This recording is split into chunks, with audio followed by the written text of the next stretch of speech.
Hey everyone, JT here, back with another video. And today we're going to talk about taxation. Now before you click away, it's not the form of taxation you're probably thinking about. There's an old saying, there are only two constants in life, death and taxes. But today we're going to talk about a hidden tax, electricity standing charges. Now, Wikipedia defines taxes as a mandatory financial charge imposed on taxpayers by a government to fund public spending or to regulate negative externalities. It's a funny word that they use, but basically it means that governments impose taxes to spend money on what they want to spend it on. We'll come back to that definition in a moment. In the UK, we have choices when it comes to our electricity and our gas providers. Switching providers has never been so easy.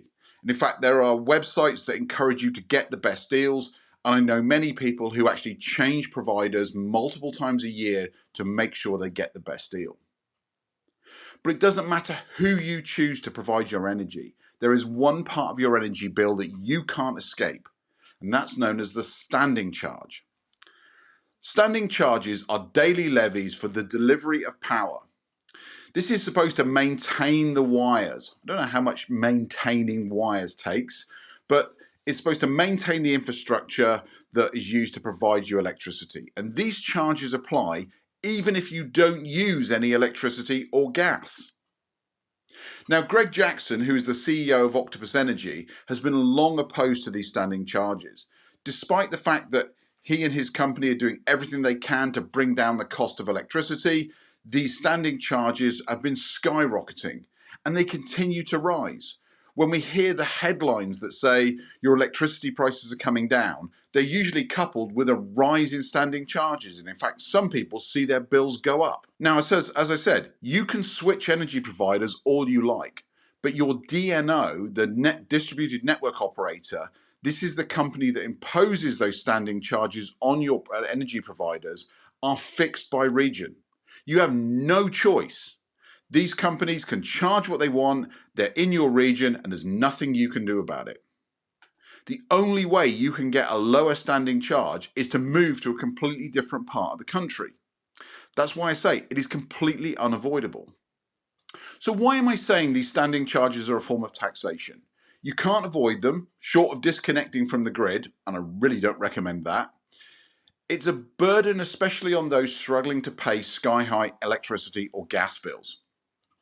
Prepayment meter users are the hardest hit, and these are usually the people who struggle the most to pay their bills.